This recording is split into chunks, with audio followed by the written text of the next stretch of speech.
સુરત શહેરમાં ઓપરેશન શુદ્ધિ હેઠળ એસઓજી પોલીસની સ્પેશિયલ ડ્રાઈવ હોટેલ રેસ્ટોરન્ટ ધારકો પનીરની શુદ્ધિ અંગે ફરજિયાત બોર્ડ લગાવવા માટે આદેશ આપ્યા.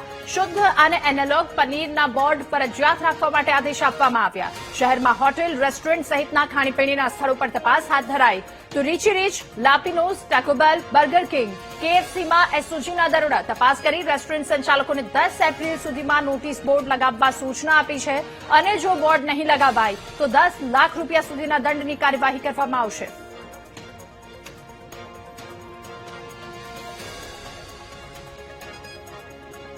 ત્યારે નકલી પનીરના વેચાણની સામે હવે તંત્રની લાલાખ. સુરત શહેરમાં ઓપરેશન શુદ્ધિ હેઠળ એસઓજીએ આ સ્પેશિયલ ડ્રાઈવ ચલાવી છે. અલગ અલગ હોટેલ રેસ્ટોરન્ટ ધારકોને પનીરની શુદ્ધિ અંગે ફરજિયાત ગ્રાહકોને જાણકારી આપવા માટે બોર્ડ લગાવવા સૂચના કરવા કહેવામાં આવ્યું છે.